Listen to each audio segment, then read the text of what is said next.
Amen. Thank you, Brother Sig, for that beautiful song. Magandang umaga po sa ating lahat. Praise the Lord. The Lord is good. Kung kayo po ay may mga banal na kasulatan, ako po ay nag-aanyaya sa inyo sa aklat po ng Ecclesiastes. Kapitulo 12, talata pong 13 hanggang 14 sa NIV. Samahan niyo po ako sa pagbasa ng salita ng Diyos. Ecclesiastes chapter 12, verses 13 to 14. This is the word of the Lord. Now all has been heard. Here is the conclusion of the matter. Fear God and keep His commandments, for this is the duty of all mankind. For God will bring every deed into judgment, including every hidden thing, whether it is good or evil. May the Lord bless the reading of His holy word. Please bow down and your head and join me in a word of prayer. Father, salamat po sapagkat sa aming pagdako sa bahay-sambahan, we always get encouraged by your words, inspired by your words, instructed by your words, and empowered by your words. You are the main attraction in this service. Hindi po kami, Panginoon. You are the one that is the center of everything we do. Kaya po nagpapasalamat kami sa iyong dakilang pangako na saan man may 2 o 3 na nagtitipon sa iyong pangalan, ikaw ay nandoon sa aming kalagitnaan. And we acknowledge your presence in our midst today. Thank you for being with us. Thank you for hearing our prayers. And thank you for looking at our hearts. Dalangin po namin, Panginoon, buksan mo aming mga isip at puso sa iyong mga salita this morning and allow us to receive the bountiful, overflowing blessings of your words. We pray in Jesus' name. Everybody say, Amen and Amen. Mami, paabot yung... Yeah. Ang ating pong lesson this morning is the wisdom of King Solomon. Marami na po tayong nadaanan ng mga characters in the Bible and it's beautiful to hear yung lahat po ng mga ginagamit ng Diyos upang tayo ay gabayan at i-inspired sa ating pong mga buhay. Ito pong buwan ng November, marami pong nagte-trending sa social media. I'm sure marami po sa inyo ang titingin dyan sa mga Instagram, sa mga Facebook, social media, ganyan. Ito pong buwan ng November, marami pong highlights. Number 1 highlight is nanalo po si Donald Trump bilang presidente ng Amerika. For the first time in more than 100 years, merong isang dating presidente na nakabalik sa kanyang pagiging presidente. Imagine that. Siya po ang kauna-unahang Republican na nanalo ng popular vote ng higit pa sa 75 million votes. Ngayon po sa Amerika, ang Congress ay red, Senate is red, White House is red. Kaya po, they are rejoicing. But what's good about it is that Donald Trump felt na meron siyang mission from God. Remember, siya po ay almost na-assassinate. Nagtatalumpati siya, may bumaril sa kanya, buti po ang tinamaan lang ay tenga. Ears lang niya ang tinamaan. Ang sabi niya, na iniligtas siya ng Panginoon, mayroong purpose ang Diyos. Hindi po perfect si Donald Trump. No, alam po natin, siya po ang kauna-unahang presidente na convicted felon. In fact, dapat po sa next week ay sisintensyahan siya sa New York. Either siya po ay makukulong o siya po ay magmumulta. Pero po dahil po may immunity ang mga president, baka daw po hindi na matuloy. But ang una po niyang announcement ay magre-release siya ng commemorative Bible. Can you imagine? Ang sabi niya, what America needs is the Savior, and the Savior is Jesus Christ. Di po ba napakasarap pakinggan na meron pong ganong na-elect na presidente na ina-acknowledge ang God. Kaya po, sa buong Amerika, lahat po ng mga evangelical Christians, Catholic, Protestant, they all prayed for Donald Trump. Marami pong nag-pray sa kanya. Bagamat siya po ay marami ding kahinaan, pero ginagamit ng Diyos ang tao sa kabila ng kanyang mga pagkukulang, pagkakamali at kahinaan. Now, Donald Trump is 78 years old. And he is about to lead the most powerful country in the world. Kaya nga po ang ating chairman at the age of 76 pa lang. Yan. Bata pa po yun, bata pa. Kasi na parang last time sinabi ko 77 eh. Bata pa po yun. Kung kaya ni Donald Trump i-lead ang Amerika at 78, kayang-kaya ni chairman i-lead ang ating simbahan hanggang, wag lang siya siguro matulad kay Joe Biden na nakalimutan na niya lahat at 82. Hindi naman siguro siya magiging mali-mali pag siya inabot ng 82. That's one trending. Another trending po ay yung bagyo ngayong November. Alam niyo po ba, nakaka-anim na tayong bagyo. Parang nagpaparada yung bagyo. Christine, Leon, ano ba yung M? Marcia, Nika, Ophel. Ngayon po si Pipito naman ang namamasyal dyan. Signal number 5. Grabe, napakarami na po natin mga kababayan ang talaga po namang nasiraan na ng lahat ng kanilang mga ari-arian. Kaya po ang sabi ni President Bongbong, yung mga nagre-rescue napapagod din. At yung mga supply ng mga relief goods nauubos din. So we need to pray for those people. Ang dating po ng bagyo, baka sabihin nyo, parang wala namang bagyo, tahimik na tahimik. Ang sabi po ng Pag-asa, mamayang hapon hanggang mamayang gabi ang dating. Sana po hindi naman tayo diretsyong maapektuhan. But we pray for everybody. Another trending po ay Miss Universe. Ewan ko kung kayo po nanonood, parang ongoing pa ang Miss Universe. Kung ano man ang nangyayari dyan. Pero what is making an impact upon me today ay yung pong laban ni Mike Tyson kay, ano pangalan siya? J. Paul. Alam niyo po kung bakit? Kasi po si Mike Tyson ay kaedad ko. Yan, magkaedad kami. Pareho kaming 58 years old. Malayong-malayo po, no? Malayong-malayo ang aming itsura sapagkat siya po ay heavyweight boxing champion of the world and I am, wala lang. Pero pareho kaming 58 years old. Pero nung po siya ini-interview, ang sabi sa kanya na inamin niya na marami siyang pinagdaanang mistake sa buhay. Nakulong siya. Alam niyo po, nasira ang pamilya niya.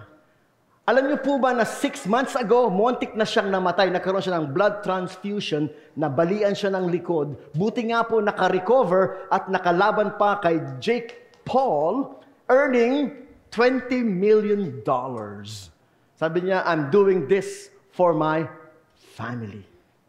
I have bills to pay. Sabi niya. So mga kapatid, what's my point in telling you all this? I'm telling you all this to show you na pare-pareho po tayo na humaharap sa hamon ng buhay. Life is a journey. Sabihin niyo po, life is a journey. Whether you are President Trump or you are Mike Tyson or you are Ted Ribo, whoever you are, lahat po tayo ay naglalakbay dito sa buhay. We are in this journey. At ang atin pong titingnan this morning ay isang taong inamin niya yung lahat ng kanyang pinagdaanan, good and bad. Ang aking pong tinutukoy ay si King Solomon. Hindi po straight out na maganda ang buhay ni Solomon. Ang dami po niyang dinaanan to the point na siya po ay nalayo sa Diyos. Can you imagine that? How can it happen na ikaw malayo sa Diyos? Ano po ba ang alam natin kay King Solomon? Well, number one, si King Solomon po, mga kapatid, ay anak ni King David. At siya po ang pinili ng Diyos na maging successor ni King David. Nais po ni King David na magtayo ng templo para sa Panginoon. Pero sinabi ng Panginoon sa kanya, it's not you that will build my holy temple because you have blood in your hands. It's your son, Solomon. He will build the temple for me. At nung pong pinili ng Panginoon si Solomon para maging king, ang kanya pong hiningi sa Panginoon ay hindi kayamanan. Ang hiningi sa Panginoon ay hindi kapangyarihan o buhay ng kanyang mga kalaban. Ang hiningi niya sa Panginoon ay wisdom. Oh God, that you may give me wisdom, that I may rule your people. So mga kapatid, si King Solomon, he started right. Sabihin niyo po, started right. Thank you. He started right. King Solomon. Ang ganda po ng kanyang background. Ang ganda po ng kanyang preparation. And he started right. In fact, natuwa ang Diyos sa kanyang prayer na ang sabi ng Panginoon sa kanya, dahil hiningi mo ay wisdom to rule my people, I will give you more than you ask. I will give you riches. I will give you power. I will give you fame. Because you ask for the right thing, and that is wisdom. What is wisdom? Wisdom is effective application of knowledge. When God gives you knowledge and you apply it in your decision makings, you apply it in your daily life, you apply it in your relationship, that is wisdom. And let me tell you, hindi lang po si Solomon ang pinangakuan ng Diyos ng wisdom. Ang sabi po ng aklat po ng James, if any one of you lacks wisdom, let him ask God. Kung kulang kayo sa wisdom, ang sabi po ni Santiago, humingi kayo sa Diyos at bibigyan kayo ng Diyos at hindi siya nanunumbat. Sabihin niyo po, wisdom. Lahat po tayo kailangan natin ng wisdom. Yung po mga estudyante na nagtatanong, Lord, ano kayang magandang course na para kong kuhanin sa college? You need God's wisdom. Yung po mga dalaga na nag-iisip, sino kaya ang aking sasagutin sa ang mga nanliligaw sa akin? You need wisdom. Yung po mga dalaga na nagpe-prepare ng mag-asawa, Lord God, is it the right time to do it? God, you need God's wisdom. Yung pong mga nag-a-apply ng trabaho, ang daming mga offers, ang daming mga pwedeng applyan, you need wisdom. Yung pong gustong mag-abroad, you need wisdom. Ano man po ang gagawin ninyong move or decision, you need wisdom. Because wisdom will help you avoid the mistakes. Kaya nga sabi sa Bible, Proverbs chapter 3 verse 5 to 7, trust in the Lord with all your heart. Lean not in your own understanding. In all your ways you acknowledge Him, and He will direct your path. That's God's wisdom. Pero mga kapatid, bagamat si Solomon ang sinasabing pinaka-wise sa lahat ng mga naging king ng Israel. In fact, ang sabi po ng Bible, he is the wisest man who ever lived. There was no one wiser than him before, and there will be no one who will be wiser than him after. Because the wisdom of Solomon is the wisdom of God. In fact, alam niyo po, siya po ang nagsulat ng karamihan ng mga Proverbs. Siya po ang nagsulat ng Ecclesiastes at yung pong Song of Solomon. Meron din po siyang sinulat na Book of Psalms. Some of it ay sinulat ni Solomon. But how can Solomon, with all his wisdom, fail God? Bakit? Paano? Alam niyo po kung ano nangyari? Sapagkat binawal po ng Diyos na siya ay mag-asawa ng mga pagans. And yet, Yun po mismo ang naging downfall ni Solomon na siya ay nag-asawa ng maraming pagan wives. And you may ask, bakit? Alam nyo na si Solomon ay mayroong 700 wives and 300 concubines. And you say, how come? Kasi po nung panahong yun, mga kapatid, meron pong mga tinatawag na alliances of kingdoms. Kingdoms. Kingdom of the Hittites, kingdom of the Assyrians, kingdom of Egypt. Yan. Iba't ibang mga kingdoms. Phoenician kingdoms. And to seal their alliances, the king of the other kingdom will give you his daughter in marriage. So, King Hiram of Lebanon, binigyan niya yung kanyang anak kay Solomon to be his wife. The king of the Phoenicians, the king of Egyptians, the king of the Assyrians, the king of the Babylonians, they gave their daughters to Solomon as their wives to seal their alliances. Siyempre, hindi mo gigirahin at hindi ka gigirahin nung manugang mo o nung balai mo o manugang mo o father-in-law mo. So, it's a matter of strong alliances. Kaya po, huwag kayong magtaka kung bakit dumami ang kanyang mga asawa. Sapagkat Solomon became a powerful king. And he made treaties and agreements and alliances with all the surrounding nations, and all of those tribes and nations gave him daughters to be his wife. But the problem with Solomon is, hindi lang siya nangolekta ng wives, meron pa siya mga concubines o harem. And the Bible says, even in the book of Nehemiah, ang sabi po doon, the pagan wives of Solomon led his heart away from God. Inilayo ng kanyang mga asawang pagano ang kanyang puso sa Panginoon. So mga kapatid, maraming ginagamit ang kaaway na magiging distraction ng inyong buhay upang ilayo ang inyong puso sa Panginoon. Yun po ang dahilan kung bakit hiningi ng Panginoon ang anak ni Abraham. You remember the story? Ang sabi ng Panginoon kay Abraham, i-sacrifice mo yung anak mong si Isaac for me. Why will God do that? Hindi ba, Panginoon, ipinangako mo kay Abraham na siya'y magkakaanak out of Sarah?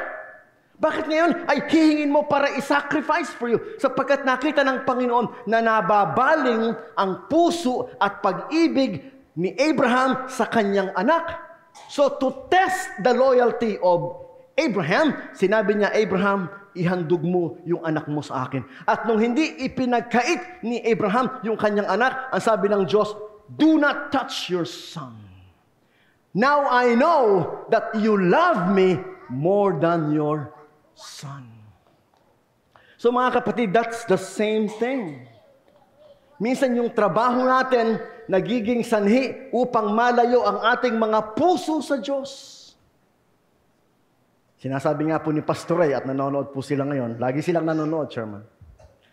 Meron akong mga miyembro, kasi po kami yan sa Cavite, marami po doon mga factory, yung EPSA, puro factory yon. May mga miyembro siya lalapit sa pastoral prayer, nagpapapray ng trabaho. So pag pipray niya isa-isa, bigyan ng trabaho, makatapos ng pag-aaral, bigyan ng trabaho. Ang sabi niya, ang kinalulungkot ko lang, kapag ang mga miyembro dito nagkatrabaho, hindi na nagsisimba. Hindi na. Kaya sabi niya, minsan ayoko na ipag-pray magkatrabaho kasi nawawala sa church. Minsan po pag-pray mo na magkaroon ng boyfriend, magkaroon ng asawa, pag nagka-asawa, nawawala na. Oh. Si Risa kaya, pag nagka-asawa, baka mawala dito. Mas maganda nga yung iba nating mga miyembro, pag nagka-asawa, nadadagdagan tayo. Di po ba? Nadadagdagan tayo. Nung mag-asawa si Aaron, nadagdagan tayo, taga Cebu. Nung mag-asawa si Sig, nadagdagan tayo, taga Santa Cruz. Oh. Nung nag-asawa si Bernadette, nadagdagan tayo, taga saan ba si Niles? Oh. Nadadagdagan tayo. Iba sa ating pag nag-asawa, nawawala na, pati ang buong pamilya. Kaya minsan mga kapatid, nagiging hadlang, nagiging instrumento na tayo ay malayo sa Diyos. It's not wrong to be married, but your marriage should bring you closer to God. Sabi niyo po, closer to God. Amen. It's not wrong to have a job, but your job should bring you closer to God. Dito po sa sitwasyon ni Solomon, mga kapatid, siya po'y hari. And let me tell you, David was king and he was faithful to God all the way to the end of his life. It is possible to be a great king and be loyal to God until the day you die. But the problem with Solomon is, hindi niya sinunod yung example ng kanyang ama at hindi niya pinakinggan yung wisdom of God. At siya po'y nagpatangay sa kanyang mga asawa at ang kanyang mga asawa ay inilayo ang kanyang puso sa Diyos. To the point na siya po ay sumamba sa mga Diyos-Diyosan, idolatry. Can you imagine? Yung kanyang wife na sumasamba sa mga ribulto ng mga kung anong mga Diyos-Diyosan ay sumasama si Solomon sa kanilang pagsamba. And God became angry. Kaya po sinabi ng Panginoon kay Solomon, because of your disobedience, because of your idolatry, I will take your family as king of Israel. I will divide this kingdom. But I will retain a little bit because of my servant David. Kaya po yung pong Israel, dati po isang bansa ay naging divided. Yung pong 10 tribes napunta po kay Jeroboam, yung pong 2 tribes napunta sa anak niyang si Rehoboam. It's because nalayo ang kanyang puso sa Diyos. Nawala lahat ng favor, nawala lahat ng blessing, nawala lahat ng wisdom, nawala sapagkat siya tumalikod sa Diyos. Listen to me, people. That is the danger na tayo po ay matatalikod sa Diyos. Mawawala lahat ng blessings. The truth is, kung kayo po ay babasa ng Ecclesiastes, there are 12 chapters in Ecclesiastes. Makikita niyo po na dito ay nag-struggle si Solomon. Sabi niya sa chapter 1, ito ang mga salita ng mangangaral, anak ni David, hari ng Jerusalem. Verse 2, walang kabuluhan ang mga walang kabuluhan. Lahat ay walang kabuluhan. You see ang nangyari? Vanity. Everything is vanity. Useless. Everything is useless. I'm the king, son of David, sabi niya. Bakit niya nasabi yun? Alam niyo po kung bakit niya nasabi yun? Sapagkat nung siya'y tumalikod sa Diyos, lahat nawala ng meaning, nawala ng purpose, nawala ng direction. You see, you cannot find happiness without God. You cannot find success without God. You cannot find joy without God because God is the only source of meaning, purpose, and joy. Can you say amen? You may be the most successful person in the world, but you can be the most miserable person in the world. Because only God can give you peace and joy and happiness. Sabi nga sa ating kanta, my life is in you. My breath is in you. My strength is in you. Without God, we can do nothing. Without God, we're nothing. Kahit gaano karaming success ang abutin mo, sa bandang huli, everything is nothing. It's meaningless. You may be the successful corporate president, but it's nothing. You can be a senator, but it's nothing. You can even be president, and it's nothing. Meaningless, nothing. Utterly meaningless. Everything is meaningless because without God, there is no meaning in your life. Without God, there is no meaning in your relationship. Without God, there is no meaning in your future. Nothing. Kaya nga po sabi ni Solomon, I tried everything. Nagtayo ako ng mga palasyo. Nag-accumulate ako ng mga horses. Nagtanim ako ng mga gardens. Nag-asawa ako ng madami. Lahat ng gusto ko, hindi ko ipinag-kate sa sarili ko. Lahat ng gusto ko, ma-fancy ko, everything, yung bucket list ko. But in the end, it's nothing. I am not happy. Can you imagine, sinabi niya yan? I have 700 wives and I'm not happy. I'm the king of the most powerful nation and I'm not happy. I'm famous, but I'm not happy. Because without God, you can never be happy. Kaya po sabi niya, Ecclesiastes chapter 12, verse 13. Ito po sabi niya, pagkatapos niyang dinaanan lahat, 40 years po siyang naging king of Israel. For 40 years, he was the king. Ito po sabi niya, now, all has been heard. Diba? Sabi niya sa Ecclesiastes, ito lahat ng ginawa ko, ito lahat tinry ko, nothing, everything, meaningless. Now, all has been heard. And here is the conclusion of the matter. Ito na ang conclusion. Fear God. Mga kapatid, that's the whole duty of men. Na tayo ay magkaroon ng takot sa Diyos.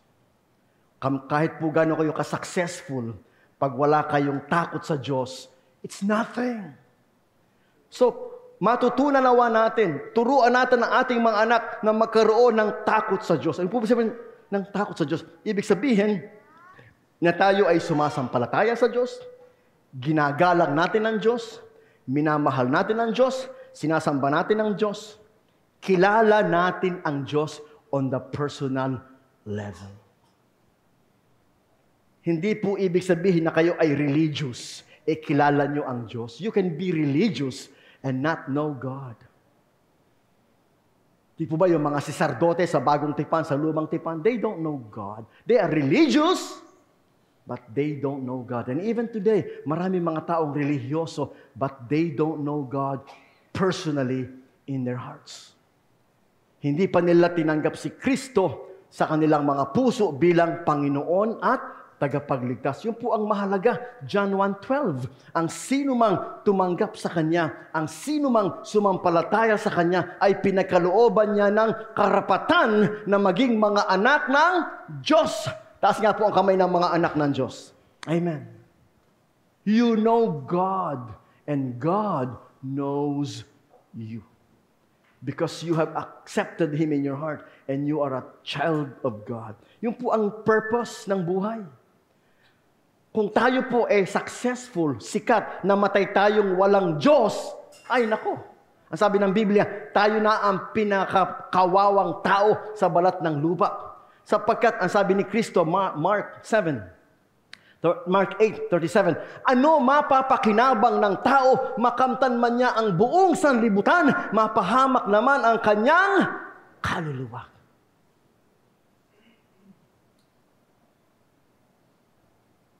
You remember Michael Jackson. Michael Jackson, so rich, so famous. Ang kanyang song, I'm bad, I'm bad, I'm bad, I'm bad. Oh. Namatay siya, na yun ang kanyang song, I'm bad, I'm bad. Famous, rich, but he died without God. So where is Michael Jackson right now? You can guess. Because the Bible says, pag ikay namatay nang wala kay Kristo, ikaw ay mapapahamak. So ano mapapakinabang ng tao, makamtan man niya ang buong sanlibutan, mapahamak naman ang kanyang kaluluwa. That's why I like Donald Trump. Maraming kasalanan si Donald Trump.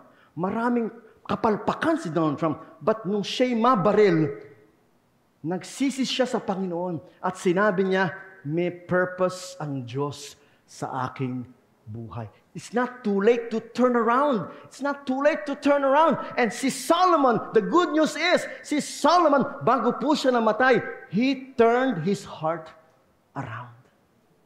Sabi mo, Solomon is lost. Yeah. Pero bago po siya namatay, by the grace of God, isinulat niya po ito. Siya nagsulat nito sa Ecclesiastes. Ito ang wakas ng lahat ng bagay.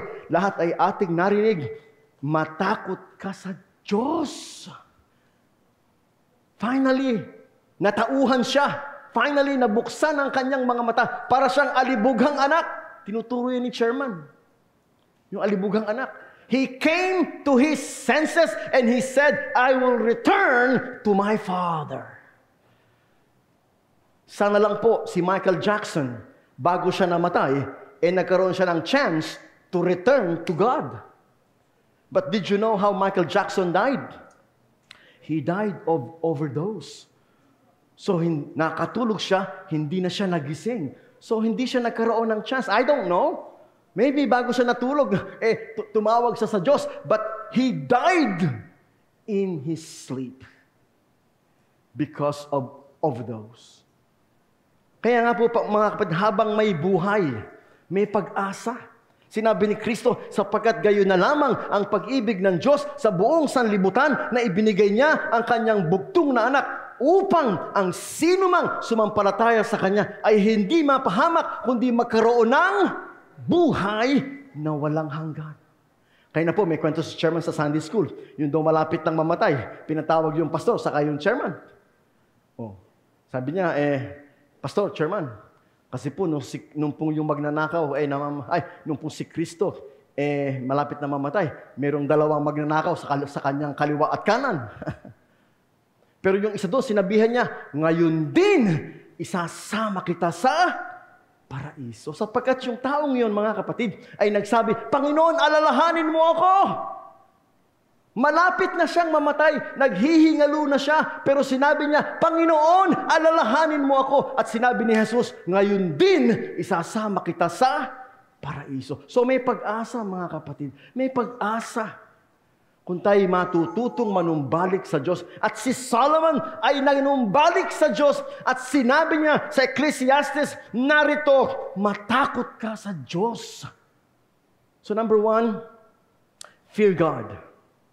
Number 2, keep His commandments. Mga kapatid, ang kanyang mga utos ibinigay para sa ating kapakanan. Hindi po para tayo ay wasakin, no. Ang salita ng Diyos para tayo ingatan at bigyan ng magandang buhay. Example, 10 Commandments. Yung po bang 10 Commandments is given to us to take good care of us or to destroy us. Ang sabi niya, do not murder. That is to protect us from revenge. Do not commit adultery. That is to protect us from the misery of life. Do not bear false witness. Do not take the name of the Lord your God in vain. You see, the commandments of God are beautiful. The commandments of God are powerful, perfect, pure for our good. Kaya po ang sabi ni Solomon, fear God, obey all His commandments. That is the whole duty of men. Meaning, mga kapatid, binigyan ka ng buhay ng Diyos for that purpose, that you get to know God and obey God, because that is where the blessing comes. That is where eternity comes. That is where the favor comes. If you fear God and obey His commandments. Tang sabi niya, yung verse 14, God will bring every deed into judgment. Paalala po ito sa mga tao na para bang kung mamuhay, walang Diyos. May mga taong gano'n kung mamuhay, parang walang Diyos. Hindi nagpe-pray, hindi nag-church, hindi nagbabasa ng Bible, hindi iniisip ang Diyos. Kung sila'y mabuhay, walang Diyos. Tayo po, Diyos ang number 1. Pagkagising natin, we pray. Bago tayo kumain, we pray. Pag nakatanggap tayo ng blessings, we pray. Pag tayo uuwi na, we pray. Prayer is a part of our lives. God is a part of our lives. May mga tao, maalala lang ang Diyos pag mahal na araw, pag Biyernes Santo. The rest of the time, walang Diyos. Ang sabi niya, God will bring every deed into judgment, including every hidden thing. Kahit daw po yung mga katago-tago nating sikreto, kalabitin niyo po yung katabi niyo. Sabihin niyo, may sikreto ka ba? Yan, may sikreto ka ba? O Randolph, may sikreto ka ba? Ikaw, Makmak, may sikreto ka ba? Let me tell you this. Kahit po sikreto, huhusgahan ng Diyos. Walang sikreto sa Diyos. Sikreto yan sa mami mo. Pero hindi yan sikreto sa Diyos. And let me tell you this. Kaya po dapat sumampalataya tayo sa Diyos, sumunod tayo sa utos ng Diyos, at tayo ay walang ikakatakot sa Judgment Day. Amen? Wala tayo ikakatakot. Sabihin mo, Pastor, ang dami ko nagawang pagkukulang at pagkakamali. Paano yun? Wag po tayong mag-alala doon sa mga nagdaan. Sapagkat ang sabi ng Biblia, kung papaanong kalayo yung as far as the east is from the west, that is God has thrown away our sins. Remove our sins. Ang sabi po ng Biblia, if you confess your sins, He is faithful and just to forgive us our sins and cleanse us from all unrighteousness. Kung i-confess daw natin ang ating mga kasalanan sa Diyos, siya ay Diyos na tapat na papatawarin niya at lilinisin niya ang lahat ng ating mga kasalanan. Isa pa kong dahilan kung bakit very special sa akin ang 2024. Kasi po nung ako'y pumasok ng Bible College, ma'am, is 1984. Ang tanda ko na, ma'am. 1984, I went to Bible College. So I celebrate 40 years of my ministry. 40 years. Officially today, ang tatay ko po kasi ay namatay ng 57. 57 siya namatay. So nalagpasan ko na siya. Kasi siya namatay 57. 58 na ako. Kaya sabi ko sa anak ko, Liam, huwag mo ini-stress ang daddy mo. Kasi pag namatay ako, bahala ka. I'm 58. Nung ako po napunta dito, 1994. So 30 years. 30 years. 40 years in ministry, 30 years in Marikina. Can you imagine? Nung ako po unang napunta dito, maitim pa lahat ng buhok ko. Medyo gwapo pa ako noon. Di ba, Sister Piling? Ay matanda na po ako ngayon. I'm 58 years old. Marami po akong pinagdaanan, mga kapatid. Hindi naman straight way. Marami po akong ganon. Pero like Solomon, I learned the hard way. And I'm here. Kaya po ako, ang aking pong commitment sa Panginoon, ano to po to, Chairman? All the way to the end. Ano to? Talagang ito po walang iwanan, walang ayawan, all the way to the end. All the way to the end. Wala nang reservation. Dapat wala tayong reservation. Ang pinagpapasalamat ko po sa Panginoon, binigyan niya ako ng trabaho na I'm free na ako'y magministeryo. In fact, alam niyo po ngayon, pumupunta lang po ako ng Cavite twice in a week. Monday, pipirma ako ng cheque. Saka Friday, pipirma din ako ng cheque. The rest of the week, driver ako ni Doktora. Yun ang trabaho ko. Sabi ko nga sa kanya, maghanap ka kaya na ikaw ng driver. Nung araw po, yung brother niya, ang driver niya. So, malaya ako nasa Cavite. Ngayon po, nagreklamo si Liam. Sabi ni Liam, bakit lagi ka na wala dito? Walang driver si mami mo. Yeah. So I'm free. Kamukha po kahapon, ako po nag-iintay sa Hypre. Nakailang chapter ba ako nabasa, mama? Ang dami kong binabasa. Kaya po, ang dami ko pong time mag-aral, magbasa ng Word of God. Salamat po sa trabaho na I'm free, na makapaglingkod sa Panginoon. Hindi ako nakatali. Kasi po nung araw, sabi ko nga kay mami, nung araw, ako po ay teacher. Kami ni Mrs. Santos, teacher po kami. Sabi ko, Panginoon, para napapagod na akong gumawa ng lesson plan, napapagod na akong magawa ng exam, napapagod na akong mag-check ng papers, napapagod na ako magawa ng grades. Please God, bigyan mo naman ako ng ibang responsibility. And sure enough, God gave me another responsibility bilang school administrator. Hindi na ako nag-check ng exam. Yan, malaya na ako doon. Ngayon po, ako po na-promote as president, hindi na ako nag-exam. Nagsasign na lang ako nagsasign. Ayan, ganyan. Si chairman, gusto niya magawa na exam eh. Kasi ano daw po yun, it keeps you young. And sure enough, if you look at the chairman, talaga namang at 76, para lang siyang 56. Si Mrs. Santos at 74, para lang siyang 54. Di ba? 20 years younger. And I'm not joking.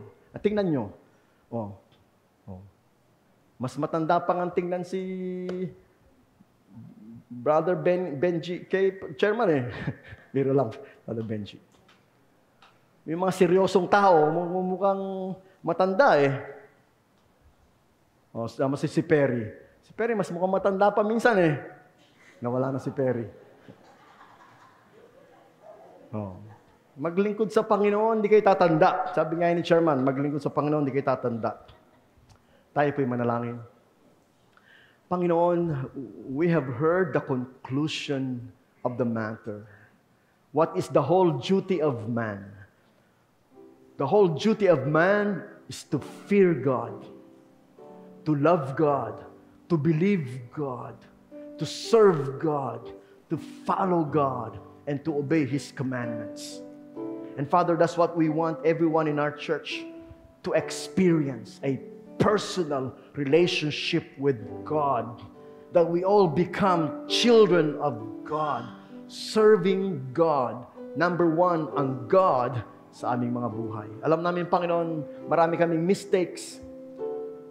Hindi namin ma-perfect. Marami kaming weaknesses and failures and shortcomings. But God, you do not look at our shortcomings. You look at the blood of Jesus that cleanses and wash away our shortcomings and sin. And that's our confidence na kung kami may mamamatay, kami pupunta sa kaharian ng Diyos, hindi dahil kami perfect, hindi dahil kami magaling, hindi dahil kami maayos, kundi kami anak ng Diyos dahil kay Kristo Jesus. We are sinners saved by grace. Wala po kaming ipinagmamalaki. Si Kristo lang ang aming ipinagmamalaki. Na sa kabila ng aming kasalanan at kahinaan at karumihan, kami kanyang inibig at iniligtas. That is our testimony. That's our good news. That's our story to tell to the nations that God is our Savior, that God is our Lord and Master, that Jesus Christ is in our hearts. And Father, we know that you will continue to bless our church to reach more people with the same message that saved our soul, with the same gospel that changed our lives, that Jesus loves us all and died on the cross for us. Continue to bless our chairman for his leadership and passion for this church. He's just 76. He can do more for your kingdom. Bless him and his wife and his children. Dalangin namin aming mga predikador, aming mga manggagawa, aming mga Sunday school teacher. Father in heaven, we can reach more soul because you want people to hear this gospel before it's too late for them to believe. And so we commit this church. That's our marching order, the Great Commission. That's what this church is about. This church is about discipleship. This church is about evangelism. This church is about reaching out. And God, do not let that fire burn out in our hearts. Bless us today, we pray, in Jesus' name. Amen. Amen. God bless you all.